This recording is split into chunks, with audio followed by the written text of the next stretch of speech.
Hello everyone, it's me here back today with your irregularly scheduled hitbox analysis video. Today we'll be taking a look at a character that I've been getting quite a lot of requests for. Why, it's none other than the King of Evil himself, Ganondorf. This poor guy's had it rough. Despite having a lot of iterations across various games, he's one of the characters that the most consistently make it to the bottom of their game's respective tier lists. Even in Ultimate, where his character did get a bit of an overhaul, he still finds himself struggling a lot. Is this because of his frame data or hitboxes? Well, we can certainly try to find out. Today's hitboxes were made by Zeckemyro.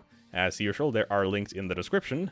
And if there is a character you want me to cover in the future, let me know and I'll consider it for next time. Ganon's jab is one of the few jabs in the game that function more like a neutral tilt as opposed to a normal jab. Being a single move where Ganon punches, is it still a punch if you do it with an open palm? It's got 3 hitboxes of equal strength, covering a pretty nice amount of area. The move does benefit a lot from the jab changes that were made in the game, since it was basically unaffected by it, and just now has the benefit of being able to be used out of a dash. It's quite slow for jab standards, but relative to a lot of Ganon's other moves it's pretty fast. It's a nice move and an actual important part of Ganon's neutral when you need a fast move. F-tilt is quite similar to jab in terms of hitboxes, but this time it's a kick. It's a bit slower, but it's more powerful and has a bigger hitbox. The tipper hitbox is a bit stronger, while the 2 others are a bit weaker and deal less knockback. Aside from that, the move is pretty simple. There is really not a lot going on. It's a pretty strong move and has a really steep angle that can be troublesome for some characters with bad recoveries. Down tilt is yet another kick with 3 hitboxes, 2 on his leg and 1 closer to Ganon to cover blind spots. Despite the red hitbox being smaller, it has the same strength as the other parts, making the move very effective at covering the ground. It launches up and has some good kill potential, but for the most part you'll be using it to cover low profiling and stuff like that, since it does come out on the same frame as F-tilt and does cover similar areas. Up-tilt is an unusual move, to say the least. It's frame 60 taking a clean second to fire, which pretty much means you'll never land it unless you get a crazy read or your opponent panics. The move does have wind boxes during startup that drag you into where the hitboxes appear, though granted they're not really all that strong and you can easily roll or jump away.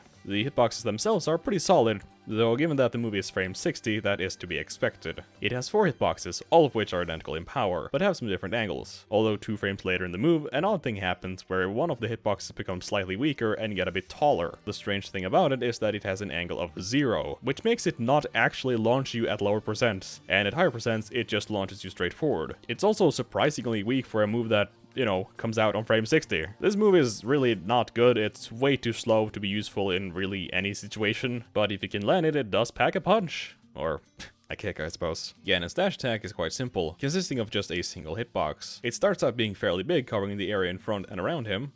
During this part of the move it is the strongest and has a lot of kill power. During the later part of the move it is significantly smaller, and its knockback is also reduced accordingly. However, as a result you can actually combo the late hit into aerials, which can be beneficial. I guess this is a good time to bring up a mechanic I don't really think I've talked about very often, that being Jostle. It's gone by many names over the years, but it is essentially the mechanic that prevents characters from occupying the same space at once. Jostle has been in the series from the beginning, but as a lot of you probably know it was majorly reworked for Ultimate, going from some minor pushback while running through opponents, to you just not being able to do so at all in Ultimate. The reason I'm bringing this up is because it had some unforeseen side effects when it comes to up-close hitbox interactions. Without going too much into it, as a result of the now much stronger pushback, combined with good old hurtbox shifting, it is possible that despite a character having forward momentum, and actively pushing up against the opponent with a hitbox, the pushback will stop them and prevent them from actually making contact. Ganon's dash attack is a great example since the hitbox is so close to his body during the later hits. There are a lot of factors that affect an interaction like this, hurtbox shifting being one of them, which already makes the whole thing pretty inconsistent to pin down. Jostle is something I might want to talk about in its own video one day, but for the time being, this should suffice as a bit of a teaser. Either way, it's an unfortunate side effect of circumstances that make what is a pretty great move slightly less reliable. When it comes to grabbing, Ganon's grab is adequate, its frame data is decent, and it has alright range. Though he does have the benefit of actually having some combos out of it, which makes the option a bit more threatening overall, though as always there's not too much to say about it. Ganon's neutral area is quite the move. It is a multi-hit, which I think you know exactly how I feel about that by now, but aside from that the move works fine most of the time, and a lot of that is due to the move's quite insane amount of active frames and its hitbox size. The first hit of the move has 4 hitboxes, the 2 closest both hitting grounded and aerial opponents, while the tipper has 2 hitboxes that hit aerial and grounded respectively with different angles. Like I said, it lasts for a really nice amount of time, however the hitboxes do get slightly weaker a bit into the active frames, which doesn't matter too much, since its purpose is just to set up into the second part of the move. The second part is quite something. That hitbox is really nice looking, I gotta admit. All the hitboxes just launch away and have quite good kill potential. They also have a sour spot later on in the move. Again, like I said, it is a multi-hit, which means it can be inconsistent, but at least in this case I don't think it's fair to say that it's because the hitboxes are too small or don't last long enough. Forward air's hitbox is just surprisingly accurate to how you would imagine it looking like. Ganon throws a punch in front of him that goes from above to under him. The hitbox, like, really is just a hitbox around his hand and on his body, and then they just follow the move down. No extra hitboxes anywhere, no weaker parts of the move as it goes along, just 2 clean hitboxes that go down. It just kinda caught me off guard after neutral air. It's just so unassuming. The movie's not bad or anything, it's very powerful, and the hitbox arc does allow it to have a lot of act frames. Although Ganon might find it hard to get into position a lot of the time, due to his less than stellar movement options. Back air is a bit of an atypical move, not because it's super special or anything, it's a nice and clean hit behind Ganon. The move is quite powerful, but then again, which one of Ganondorf's moves aren't? The hitboxes look like this, and they linger out for a few frames. The reason the move is a bit weird is that the hitbox IDs are very strangely ordered, with the 0 ID being in the middle and the 2 other ones being on the sides of them. Although all you need to know is that the tipper is stronger and the 2 closer are a bit weaker. All hitboxes do hit quite hard though. Ganon's up air is a pretty fun move. It's the standard leg kick above head backflip thing a lot of other characters use. The hitboxes themselves might not look too impressive at first glance. They are certainly fine, covering a very nice amount of area in total over the whole duration of the move. But the fun part of the move is actually in the angles. During the rising part of the move, it simply launches away. However, once the move reaches its apex, the angles also change to launch the other way, starting out at a fairly slanted angle before launching directly to the side, making for a lethal angle to hit anyone off stage with. It's worth noting that the move does get noticeably weaker in terms of knockback as the move goes along.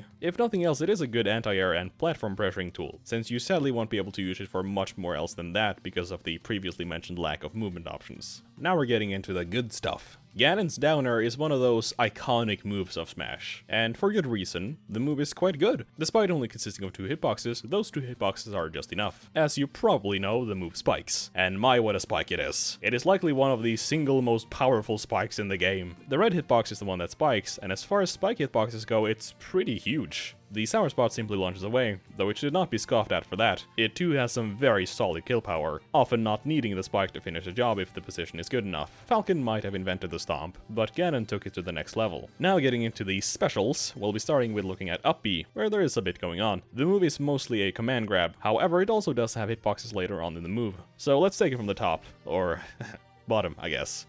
The grab boxes are pretty simple, first starting out with one above Ganon and one in front of him. The one in front of him quickly disappears and the one above him rises alongside Ganon. This continues until Ganon reaches his hand out and the actual hitbox takes the place of the grab box, which is actually quite big all things considered. It's a decent move and every character needs a recovery, so I don't see too much wrong with it. Much like up B, side B is a command grab, although this one has 2 different versions, one grounded and one aerial. The aerial one is pretty simple, having 2 hitboxes. The top hitbox hits both grounded and aerial opponents, while the bottom one only hits grounded opponents, effectively giving it more range against grounded opponents. The grounded version of the move, however, looks like this. It has 2 hitboxes. Wait, 2 hitboxes? I hear you say. Well, I don't blame you. Inside this already negatively disjointed hitbox lies a deftly hidden second hitbox. This hitbox only hits aerial opponents, while the big one around it hits grounded. Needless to say, you're not going to be hitting people in the air with this move too often. It's honestly another hitbox that might be the contender for smallest hitbox in the game. It's pretty impressive. When you do land the move, the opponent is slammed into the ground and you can try to do a tech chase, which is pretty fun, and if you're smart you can even chain them into each other. It's a fun move and pretty important burst option, giving Ganon some needed movement options. Well, speaking of much needed movement options, down B is just that.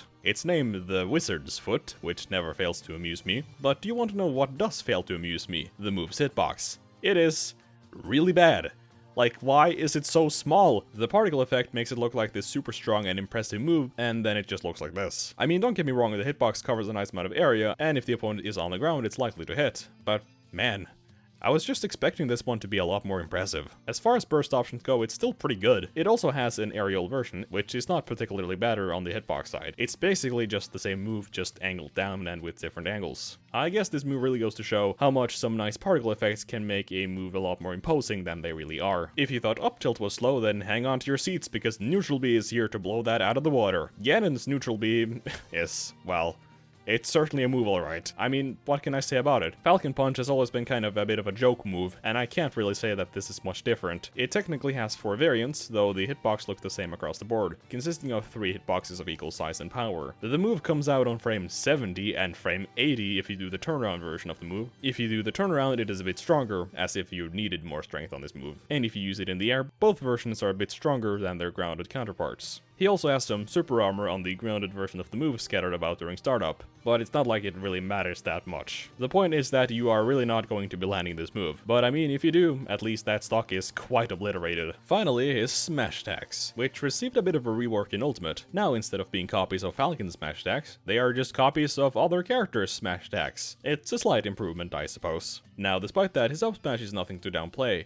It might be a bit slow, but once it starts going, it is a menace of a smash attack. Ganon swings his sword above his head, and the hitbox traces all the way from in front of Ganon to the back, effectively covering a huge amount of area. It reaches far into the air as well, making it a great anti-air tool. It is a very strong move, even though it's a bit slow. Ah yes, forward smash, a classic. It's another of those iconic Smash Ultimate moves. And well, for good reason. While the move is not super amazing on the frame data side, it hits like, well, a massive blade being swung by the physical manifestation of evil. The hitbox looks like this. It's honestly not crazy, but pretty good nonetheless. Now, there are some interesting aspects about this move I would like to mention. I don't think I have ever talked about hitbox interpolation before, but basically what it is that it makes sure that hitboxes feel smooth in action by making sure that the active frames stay active while traveling the distance between 2 active frames. I'll likely go into this in a bit more detail at a later date, but I want to mention it here since it is a pretty good example. It's not usually this pronounced, because the hitboxes don't move too far between the frames a lot of the time. However, in the case of F Smash, here the first frame and the second frame are quite far away from each other, therefore the interpolation gets a bit wonky, and it leads to the move having a noticeable blind spot, where the particle effects make it look like there should be a hitbox. It's a bit of an unfortunate thing, but it's not a major problem. And in the close, as usual, is down smash. It's basically Cloud's down smash, the first part hitting in front of Ganon and launching to the other side, and then away again. The first hit might look like a mess at first, and, well, it's certainly not elegant looking. It has overlaid hitboxes to account for aerial or grounded opponents, all of which just launch into the second hit though, which is a single, although quite beefy hitbox launching away. And with that, we have looked at every move Ganon has.